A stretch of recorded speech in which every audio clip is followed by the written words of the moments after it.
কৃষকদের উন্নয়নের পাশাপাশি কৃষিখাতের বাস্তব সংকট ও সম্ভাবনা নিয়ে বগুড়ায় অনুষ্ঠিত হয় কৃষিকথার আঞ্চলিক প্রদর্শনী। ব্যতিক্রমী এই আয়োজনে প্রধান অতিথি থেকে শুরু করে বিশেষ অতিথি সব আসনেই ছিলেন তৃণমূলের কৃষকেরা, যারা তুলে ধরলেন তাদের দীর্ঘদিনের সংগ্রাম, নানামুখী সংকট এবং কৃষি ভবিষ্যতের সম্ভাবনার কথা।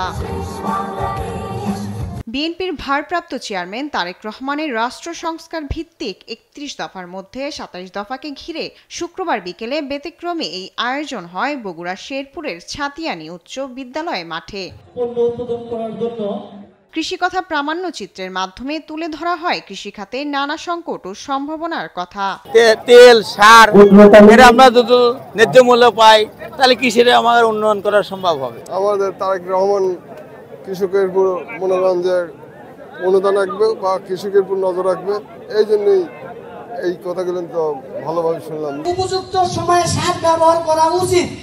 ওই সময় সাধারণ ডিলাররা কি করে জানি না, আর স্থানীয় দোকানদাররা পার বিঘায় এই ইউরিয়া সার ছিল 1180 টাকা, সে তো গত ইউরিতে হচ্ছে 1230। এই চাইনিজ এবং আমন বলে যে দুটো ধান আবাদ করে, একটা যদি মার খায় দেয় আর একটা শুধু কৃষকের সমস্যা না, সারা বাংলাদেশের যতগুলো নাগরিক থাকে সবারই কিন্তু সমস্যা হয়। ধান মার খেয়েছে, এর জন্য দ্রব্য মূল্যের ধানের চাউলের দাম বেশি, অমুক জায়গায় ইয়া নাই, অনেক কিছু হয়।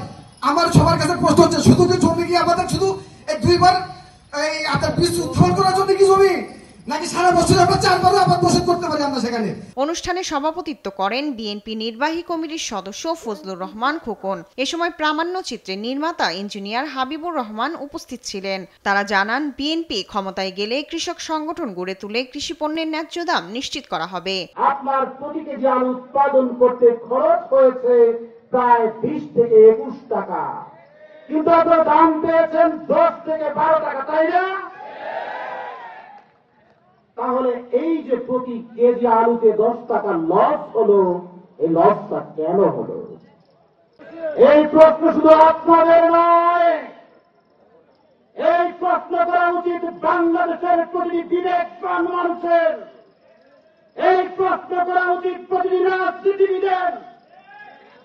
এই প্রশ্ন করেছেন শহীদ প্রেসিডেন্ট জিয়াউর রহমানের সুযোগ্য উত্তরসূরি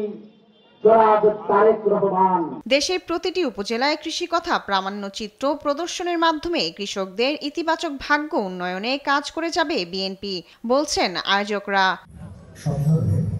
শায়লা খান, নিউজ ডেস্ক, দেশ টিভি।